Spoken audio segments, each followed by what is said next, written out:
सदियों से एक परंपरा चली आ रही है। भक्त और भगवान के बीच में एक अलग सा रिश्ता होता है, एक अलग सा खिंचाव होता है।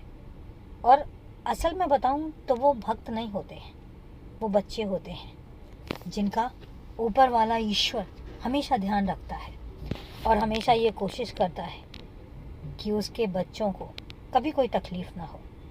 मैं भी यही कोशिश करता हूँ कि मेरे बच्चों को कभी कोई तकलीफ़ ना हो, लेकिन पिछले जन्मों के कुछ ऐसे कर्म होते हैं जिनका भुगतान हमें अगले जन्म में करना ही पड़ता है। अच्छा करोगे तो अच्छे कर्म अगले जन्म में काम आते हैं और आएंगे भी। और जब बुरे कर्म किए जाते हैं, किसी की मनसा बुरी होती है और उस तरीके से जब कोई कर्म होता है तो उसका जो भुगतान होता है वो या तो उसी जन्म में हो जाता है और या फिर अगले जन्म में होता है। मेरे बच्चे अक्सर पूछते हैं कि दुख और तकलीफ़ें क्या होती हैं, खुशियाँ क्या होती हैं। जब हम पिछले जन्मों में बहुत अच्छे कर्म करते हैं, पुण्य करते हैं और उसके बाद उसका जो परिणाम सामने आता है वो अगले जन्म में आता है।